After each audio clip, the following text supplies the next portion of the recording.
I'm here to rant about this so-called recession that we're in and people's response to it, and in particular the way TV chefs, our response to it in food terms, obviously, and exactly what TV chefs are doing for us in this recession, or rather not doing for us, is my take on it. There was a food conference on food in a recession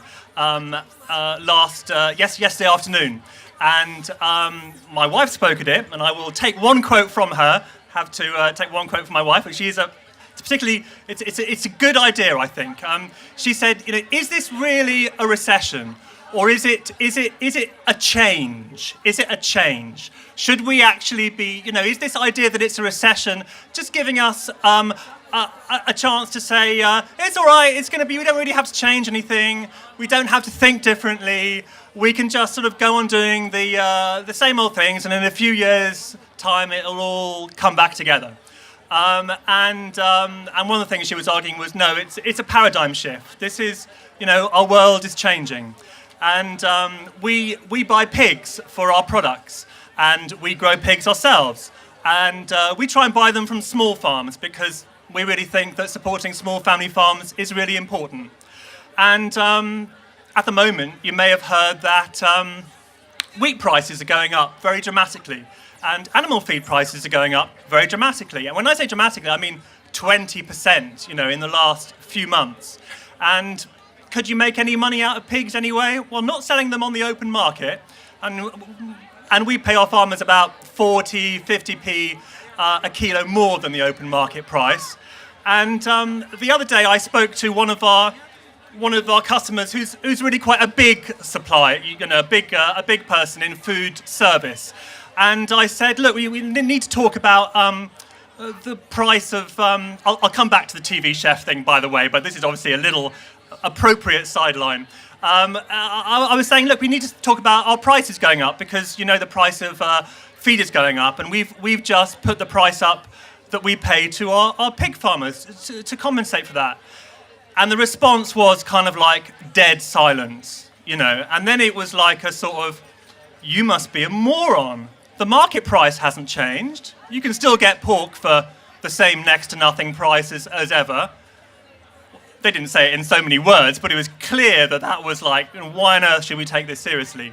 Well, and I was like, well, we buy from free range, small farms, traditional breeds. They're going to go out of business, And the only reason why you're getting pork cheap is because it's being imported from places where you probably wouldn't want to get a pig from, or else that it's pigs being sold off because farmers are going out of business. So that's not very long-term strategy, is it? Anyway, it didn't do any good. They're going to go away and talk about it, and that was about 3 weeks ago, and I haven't heard anything back yet. But basically, the long and the short of it was sort of, no, I mean, just because farmers are making less money, we're not going to put meat prices up.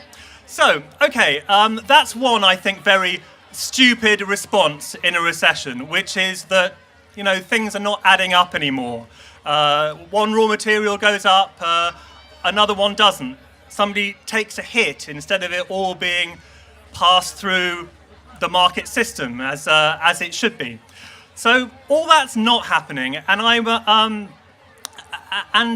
would like to think that we're getting a bit more careful about the food we use. That maybe we're thinking about less food waste. We're thinking about growing more ourselves and growing more close to home. And I was speaking to a couple last night who spent a lot of time in Spain, and they say in their village in Spain, the response to the fact that there is a recession on has been like all hands on deck. Everyone is growing their garden. Everyone has got their garden chock-a-block full of produce. Everyone is speaking to the little old ladies in the village. How do we salt? How do we cure? How do we pickle? How do we dry? How do we preserve things? Everyone is like, they had a competition in their village the other day. They got all the kids to go round and find out. They gave them a list of things to find out. Find out the person who makes the best this. Find out the person who can cure that. Find out the person who knows how to dry this. So, there's a big response over there. And, it seems to me to be a sort of logical response when you're having tough times and food prices are going up. Of course, we don't talk about the fact that we're still spending like something like a quarter of the amount of our incomes on food that we were something like 40 years ago. And have I got much more time to actually get to my point?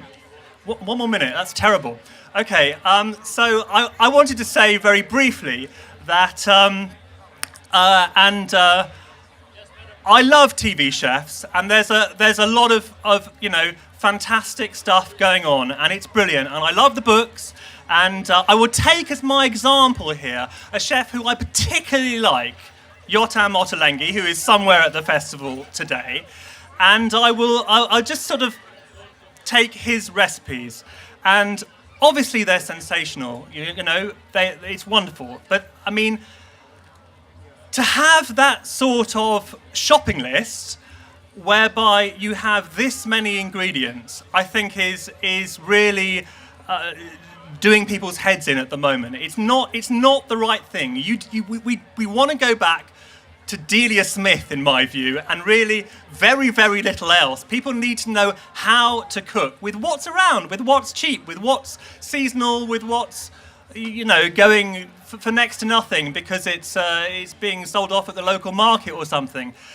And what you don't want to have is a list of 16 ingredients, some of which are sort of, a particular kind of lemon that's the best lemon from Azerbaijan or something. And I love to know that this lemon is the best lemon from Azerbaijan. And I'd love to try it one day. I'll go to Azerbaijan and I would love to visit this village where they grow the best lemons. I don't want to see it in a national newspaper as a recipe that we should honestly be going and buying down the shops. It makes no sense because people are not being taught, are not being understood, took the basics. And there was an article by Jay Rayner in The Guardian the other day, and I just saw the headline from it, and I thought, oh, great, he's tackling this subject, because he said something like, you can't get a TV company to make a programme that's not got some sort of jazzy, sort of sexy sort of theme if it's about food anymore. And I thought, great, he's going to take that on. And again, a lot of respect for Jay Rayner, but he didn't. He just sort of said, yeah, it's boring, isn't it? It's boring just learning how to cook. Well, yeah, okay, maybe it is, but, why aren't people kind of responding to the fact that, we've got some hard times and actually that learning some skills is really quite useful and, learning how to cook rather than either go to the supermarket with a shopping list this long or buy ready sort of made meals is a good way to save money, enjoy yourself, enjoy a bit of community and family time. Thank you.